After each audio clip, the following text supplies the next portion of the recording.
can't tell you enough how excited I am for this. This is the Mac Studio. This is the M4 Max Mac Studio, the base version. I've actually for the longest time held off on getting a Mac Studio until now, mostly because I was waiting for the M5 Max. The M5 Max is gonna be crazy. It's already out on the MacBook Pro and I was expecting Apple to drop the Mac Studio version anytime now, but they don't seem to be in a hurry to do that. I hear like it's coming sometime in October. I cannot wait till October, so I had to grab the base model M4 Max and just use that until the M5 Max comes out, whenever they're ready to release it. I hear they'll potentially drop it at WWDC, which is in June, but I really can't wait till June, so I'm excited to get this anyway. So 36GB unified memory, 512GB SSD. I know for a fact that the M5 Max will start at 1TB because we've seen that in the MacBook Pro, but I'm okay with this. This works for me. The reason I prefer the Max chip instead of the Pro chip, because for the same price, or well, around the same price, I can get the M5 Pro MacBook Pro. I already used that for a couple of weeks, and although I like it, I don't really want a laptop on my setup. I want a desktop computer.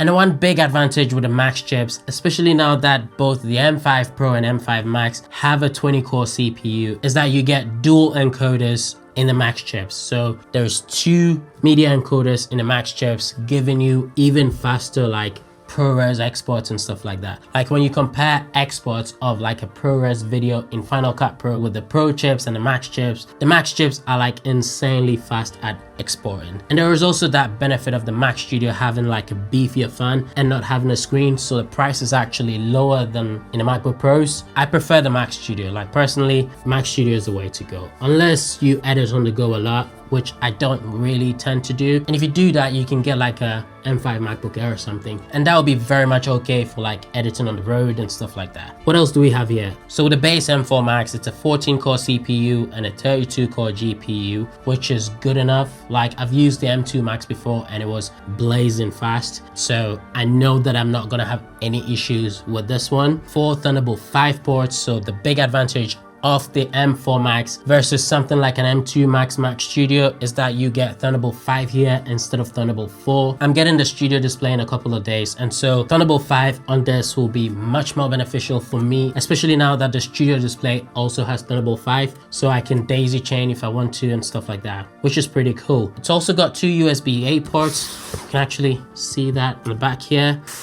And then in the front, you get an extra 2 10GB per second USB-C ports plus an SD card reader. That comes in very handy. One thing that I did notice when I was using the M2 Max Mac Studio is that the SD card reader on here was actually slower than my SanDisk UHS 2 SD card that I have attached to my desk. So I'm actually hoping they've updated that and this one is not as slow. Right, Future Riej here, and I can confirm that the SD card reader on this is just as slow as the one on the M2 Max Mac Studio. In fact, I'm gonna transfer the same video file from my Lexar UHS 2 SD card via both the internal SD card reader on the Mac Studio and my UHS 2 SanDisk SD card reader attached to my desk. And that's also plugged into the Mac Studio via one of the Thunderbolt ports on the back. And I'm gonna time the whole thing so we can see how fast it takes for either one of them. Let's start with the Mac Studio. So the clip is this one that I've highlighted over there. So I'm gonna drop this into my downloads folder and hit start at the same time. Let's go, start. It's now showing up. It's a 15.6GB file. It says it's gonna take about 3 minutes. And this is the internal card reader on the Mac Studio.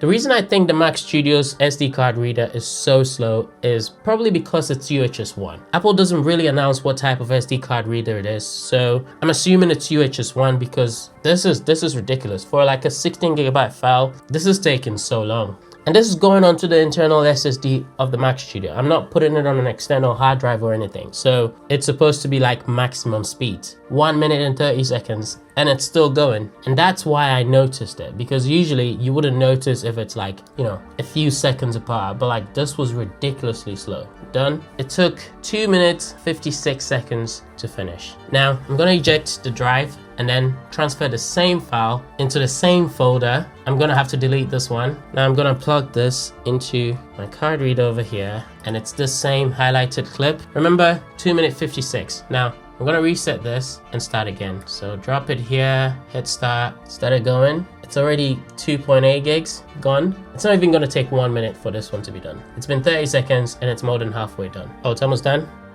Almost there, it's done. 1 minute, 2 seconds. It's the same file, same SD card, going into the same destination. And you know what I said about this being plugged into one of the Thunderbolt drives on the back of the Mac Studio? It's actually plugged into a dongle via an extension cable. And what the dongle does is it splits one of the Thunderbolt ports into 4 10 gigabit per second ports. So this is going through an extension cable and a dongle and then into the Mac Studio. But it's still a lot faster, almost 2 minutes faster than the SD card reader in the Mac Studio itself. So if you have the Mac Studio and you transfer a lot of files, I'd say just get one of these, or just get a UHS 2 10 gigabit per second external SD card reader, and it'll be a lot faster and save you so much time. Anyway, back to the video. So yeah, let's get right into it and see what we get with the M4 Max Mac Studio.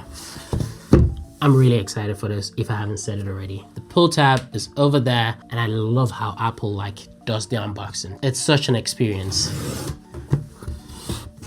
And then I think it goes like this. So you have to push this down so that it doesn't get hooked on it, and then just open it like that. I wish I had a top down angle, but I'm not about to change things or anything. And then we're getting to the best part. You open that, there's arrows over here that show you how to open it.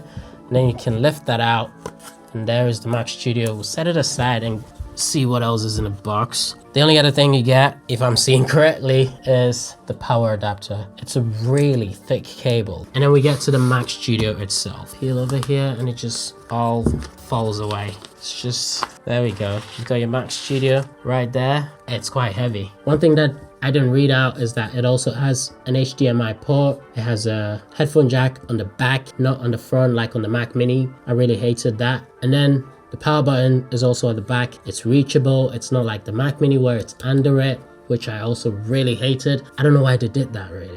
Seriously, you could have just popped it on the back, in the corner somewhere, or on the front. We also get 4 Thunderbolt 5 ports on the back. I can have 4 Thunderbolt 5 SSDs plugged into this, get 8 terabytes or something. That'll be crazy, isn't it? And you get a gigabit internet port as well. I don't know if it's 10 gigabit. It might be 10 gigabit. Don't know. And then the USB-A ports on the back as well. Yeah, that's it really with the Mac Studio. It's a really beefy machine. If you're looking into getting a Mac Studio and you can wait, I urge you, really wait. I hear it might come in October, it might come at WWDC, but we don't know yet, so I need it now, so I got it. But if you don't need it now, just wait, because M5 Max is gonna be insane. I wanted to wait, but I couldn't hold on anymore. I like it. I think it's gonna be a very good addition to the setup. Tomorrow the studio display will be here and I'll plug it into this as well, but for now I'm just gonna use it with my BenQ monitor. Yeah, that's about it. Let me know what you think of the Mac Studio down in the comments, and I guess I'll see you in the next one. Ciao.